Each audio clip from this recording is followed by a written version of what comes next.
It is the dream of every woman to get married in a blissful wedding, and Patricia Mwangi was just about to realize this dream in October 2011 when a terrible thing happened. For 28 years, she had lived with a condition she thought was eczema until one night in June 2011 when she got an infection and was rushed to hospital. She woke up one morning and her skin had darkened and she was swollen all over her face, her hands, her feet. She couldn't walk, she couldn't move around. After staying there for 2 weeks, they did a couple of tests on her and they found out that besides the blood poisoning, that she had psoriasis. That was the first major diagnosis she was given. But the family was not satisfied with the result, so they sought a second opinion. And when Patricia Mwangi checked into hospital in August 2011, she entrusted her life in the hands of a doctor she believed could solve her health problem and she would go on with her wedding plans. But a misdiagnosis occurred that saw her undergoing a wrong treatment for the wrong disease. She was diagnosed with Hodgkin cancer and immediately started chemotherapy, which she attended 6 sessions. However, after the 6 sessions, she was worse off than when she started the chemotherapy. We got a doctor who decided to review Patty's condition from the word go, and he did tests since he just made an observation in that after the 6 sessions of chemo, she ought to be at a particular place on the road to recovery, but it said different for her. It was worse off. So for now, the doctor did the tests and discovered that she had been having a non-Hodgkin's lymphoma, meaning that she had been wrongly diagnosed. She had been going through a wrong chemo, and yet the chemo had adverse effects on her. The wounds became more aggressive and visible all over her body, turning the beautiful lady into a totally different person. After which, a new line of chemotherapy was administered to Patricia, and after the first session, the chemo seemed to work since her wounds started healing. Her wounds had already dried up, and you could see she would move around. She was in a position to sit, to lie down. She could put on clothes and have the luxury of not having them stick on her skin. However, it was only suppressing the condition, but not necessarily dealing with the condition that she had. So her doctor decided to get more tests done while still she was getting the treatment to suppress the side effects. And this time around, she was also misdiagnosed, and we found out that her current condition, that the right condition she actually had, was T-cell lymphoma.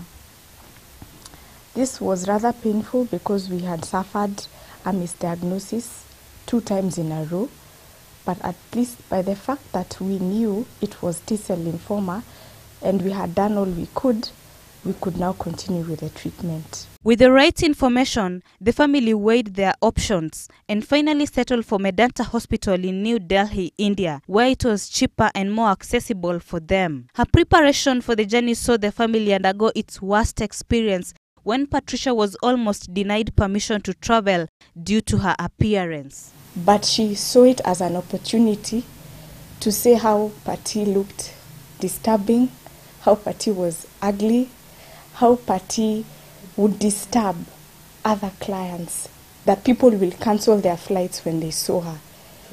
Yet her condition was not contagious because cancer is not contagious.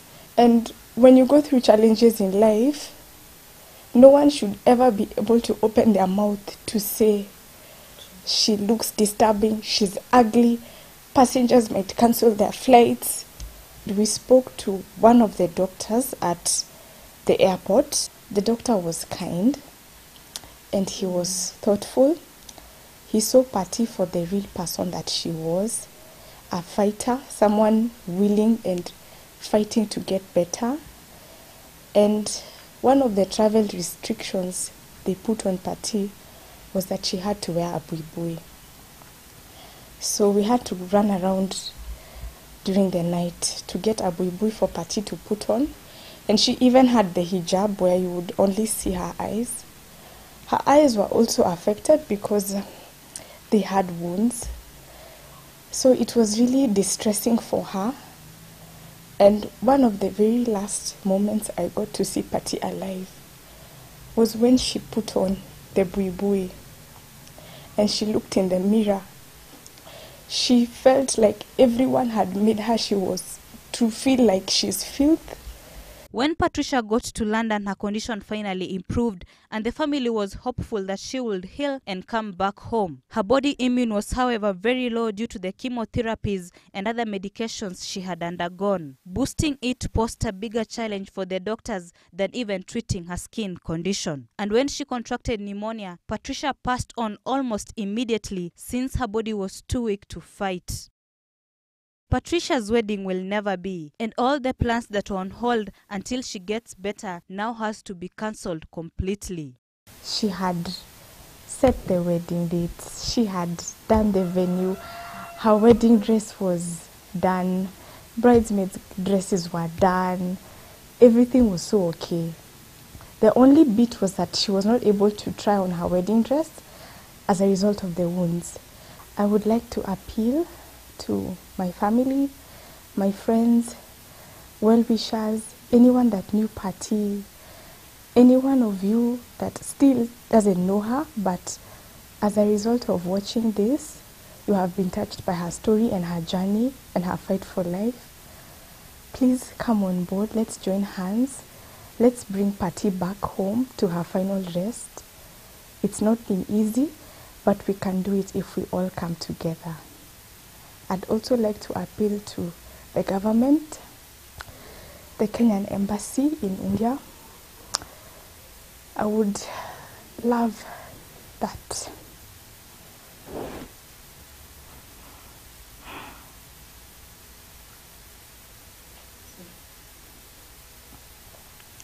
I would love for you to help us bring Patty home, bring my parents home. Let's lay our sister to rest. The family will be holding a fundraiser on Sunday, the 19th of January at NPC Valley Road. Send your generous contributions to M-Pesa paybill number 600100. Namkabo Werunga, GBS News.